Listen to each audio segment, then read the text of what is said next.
Hi, this is Craig here with PROCAM, and we're going to start a new series for our beginning photographers.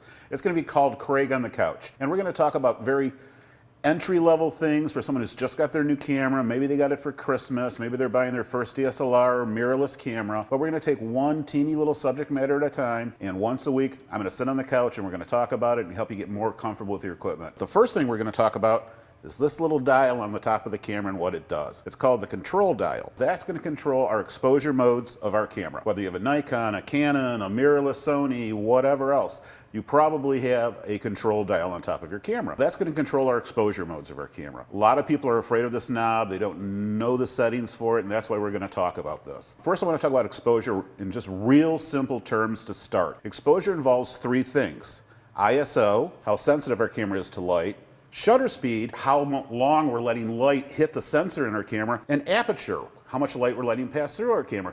What I want to do is talk about our exposure control dial. A lot of people, when they first get their camera, when they're brand new, kind of a little gray on what this does and where to set it and all these things. We're going to talk about that for a second. Most of them have what we call a green mode. Green mode, that made this camera automatic everything. It made it a point and shoot camera. I can hand this camera to anybody. If they can point it in the right direction, press the shutter release button, they'll get an okay photo. It's going to set the ISO of my camera. It's going to decide if I need my little pop-up flash. It's going to set my shutter speed. And it's also going to set my aperture of how much light's coming through my lens. Skipping over, I want to go into the different exposure modes. We're going to go to P mode. P mode does not stand for professional, it stands for program. What I'm going to do is, at this point, I'm going to be telling the camera the ISO. It's going to pick the shutter speed and the aperture to give me a decent exposure. Then I'm going to go to shutter priority. Shutter priority means I'm going to pick the ISO, I'm going to pick the shutter speed, and the camera's going to pick the aperture that I need to get it.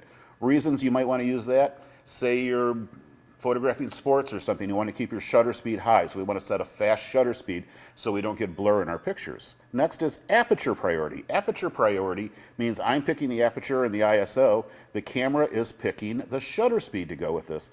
Reasons I might want to use this: maybe I want a lot of depth of field, I'm doing a landscape or something. Then there's full metered manual. Manual means I'm doing everything. I'm setting my ISO, I'm setting my shutter speed, and I'm also setting my aperture. Now, a lot of these cameras also have built-in exposure modes.